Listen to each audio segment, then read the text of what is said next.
بسم الله الرحمن الرحيم. تعالي معايا بقى سريعا اقول لك على الطريقه التانية للسمنه البلدي. احنا سبق وعملناها قبل كده بطريقه بتطول معانا شويه على النار، بتاخد لها حوالي 3 او 4 ساعات. النهارده بقى هنعملها بطريقه ما بتاخدش غير حوالي ربع ساعه على النار. ودي المرتة. بصوا بقى، انا بجيب المرتة بعد ما بتطلع من السمنة وبحط عليها كوباية لبن واضربها في الخلاط، بتطلع بالشكل الجوسي الناعم اللي احنا شايفينه ده. يعني هي يمكن تبان قدامكم ان هي جامدة شوية، بس ده لانها كانت بس في التلاجة، لان انا طبعا عملت الكلام ده بالليل وسبت السمنة لتاني يوم علشان تجمد معايا. عندي هنا بقى وش اللبن اللي انا مجمعاه، وسبقه قبل كده طبعا عرفتكم ازاي احنا بنجمع وش اللبن ده بشكل عملي قدامنا دلوقتي. معايا دول 5 كيلو لبن، بجيبهم وبحطهم في التلاجة من غير غليان. احطهم في التلاجة لحوالي 4 ايام. بعد 4 ايام بطلع اللبن، بيكون الوش اتجمع فوق بالشكل ده، ببدأ ان انا اجمعه.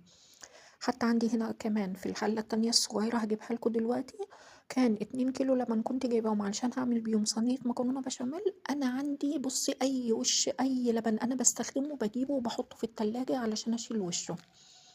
هنا بقى في طبق كده جمعت وش اللبن بالمضرب الكهربائي. بيبقى أسهل لو مفيش المضرب الكهربائي، يبقى المضرب اليدوي أو بإيديكي حتى.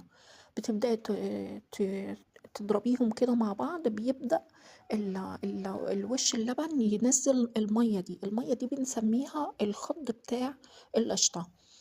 بنبدأ نطلعها بعد ما فصلت عن الخض، وأحط عليها مية متلجة. هي دي كده اتحولت معايا لقشطة، دي القشطة البلدي اللي انت بتشتريها من بره. الوش الخض قصدي. صفيته بهذا الشكل وببدأ أحطه في أكياس تلاجة واحتفظ بيه، بعمل منه مخبوزات حلوة جدا. الشوية التانيين دول بقى، الوش بتاع الزبادي، الوش الزبادي والله وش الزبادي. عايزة اقول لكم ان انا طول شهر رمضان طبعا وانا بعمل الزبادي في البيت بتطلع معايا وش سميك جدا. العيال عندي مش بتحب الوش، فانا بدل ما برميه بدأت ان انا اجمعه، وقلت ان انا هجرب اطلع منه السمنة البلدي. وبصراحة النتيجة كانت جميلة جدا، بس أنا لما ضربته ما طلعش معايا خض، يعني هو مجرد إن هو ناعم معايا بس. بحطهم كده على النار، وأول ما بيبدأوا يغلوا معايا بحط ملح خفيف خالص، وببدأ إن أنا أسيبهم بياخدوا معايا حوالي ربع ساعة. بعد كده ببدأ إن أنا أصفيهم، ودي أحلى سمنة بلدي